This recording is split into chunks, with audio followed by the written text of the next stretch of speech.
As we wait for the Movie Shadow DLC to officially unlock, I do want to address something. One of the most common comments I received on the last video was that the Shadow skin being locked to the DLC mission should have been expected. Frankly, I don't understand why. However, I do believe it's partially on me for not doing the extra work to show Sega's marketing. I assumed everyone was on the same page there. You can't assume things, that's on me, so I'm here today to correct it and answer the question as best as I possibly can. Essentially, was this false advertising? Should I have expected the Shadow DLC skin to be playable in the main game or not? We'll go ahead and start off with the story trailer that was released on September 24th, 2024, where at the very end it advertises the Digital Deluxe Edition. For the Digital Deluxe Edition, you get an additional level and skin for Shadow, releasing in holiday of 2024, skill points, extra background music, digital art book and OST, and a Terrio skin. Obviously, the Terrio skin was completely playable in the main game, and at this point in time, the only context we had was we're getting a Terrio skin, we know that skin is going to be playable, and then later down the line we're going to get an additional level and another skin for Shadow. I even went ahead and took this screenshot the day of recording on the PlayStation Store, and it still advertises an additional level and skin for Shadow. To play devil's advocate, on the website right now currently, they do have it updated to say Sonic the Hedgehog 3 movie pack releasing December 12th, 2024. As of recording, it's still not out and it's just before noon. But even on the website right there, it doesn't mention that the skin is locked to just the DLC. We actually didn't even know the skin was locked to the DLC level until a recent update from the official Japanese Sonic Twitter a few days ago. Looking through the official channels, Sega of America, stuff like that, I'm still not seeing anything about it being locked behind just this DLC level. And then, not long after that story trailer, we had the Sony State of Play, I actually think they were on the same day, where they officially revealed it was going to be a movie Shadow pack, and here's exactly what they had to say when they announced it. And yes, you heard right.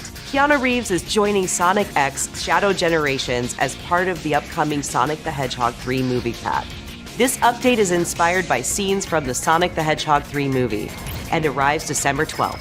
The Sonic the Hedgehog 3 movie pack is included in the Digital Deluxe Edition, which lets you play the game 3 days ahead of its October 25th release date. Frankly, I do not understand why anyone is making the argument that this was disclosed beforehand or that we should have assumed this. It was advertised as an additional skin and level. The other skin in the Digital Deluxe Edition that you had to pay for, the Terrio skin, was fully playable throughout the main game. And one of the more common responses has to do with Keanu Reeves' voice. They made the decision to have Keanu voice him in the level. Fine, whatever. But the skin itself should not be forcefully tied to the voice, and no one is asking for Keanu to come in and voice the rest of the game. That is something nobody is asking for. Once again, I cannot find a single valid reason why the skin is not playable, and also I cannot find a single reason why I should have assumed the skin would not be playable. This is all official advertising. This is all what Sega themselves released. This has all been officially published on the different storefronts. I am giving you word for word exactly what they said. I do not understand where in all of these statements I was meant to assume that skin would be locked to one level. Bottom line, Sega should have communicated better. Well, in actuality, they should have made the skin playable in the main game, but assuming that it's to do with licensing, and I'm just going to, without seeing a contract, I am just going to assume it has something to do with licensing, and that's why the movie Shadow skin is not playable in the main game. I'm just going to blindly assume that and not think anymore on it. If that was always the case, it was on Sega to communicate that properly. And while yes, I will reiterate what I said in the last video, there is an argument that some blame should go to me as the consumer for paying for a DLC that did not exist yet. However, with the way it was advertised and the way it was presented to me, there is not a single reasonable argument for me to assume that skin at the time that I purchased it was going to be locked to one level. And saying anything otherwise is factually incorrect. Moral of the story, I guess don't pre-order. I should have learned that lesson. My bad. At the end of the day, if you paid for this DLC and you do not personally see it as a big deal, you are entitled to that opinion. The same way that everyone who was advertised having an additional skin for Shadow is entitled to feel angry that they arbitrarily did not make this skin playable in the main game. But defending a corporation by blatantly lying about what was said and how this was advertised? Why would you do that? And I know it's just common knowledge, it's kind of a meme, you know, modders will fix everything. And I know it's not meant like this. I know the vast majority of people are just like, it's a joke or just an inevitability. But I'm sorry that because of the actions of a corporation, people are kind of expecting you to give free work to us. It's another reason why I don't like the modders will fix it thing. nothing. While unfortunately true, the corporation that sold me the game, that sold me the DLC, should be the ones doing it, not people that are not getting paid to do it. That also had nothing to do with the sale or taking my money. But anyway, there you go. Those are the facts alongside my thoughts. Leave yours below in the comments. I appreciate how well the last video is done, and I will be reviewing this Shadow movie pack at some point. I'm not going to get a chance to play it till probably after work tonight, and I'll reiterate it in that review, but I want to say it right now. The lack of the skin being playable in the main game will not impact my review of it, because at the end of the day, I have to review what is in front of me, not what it could have or should have been.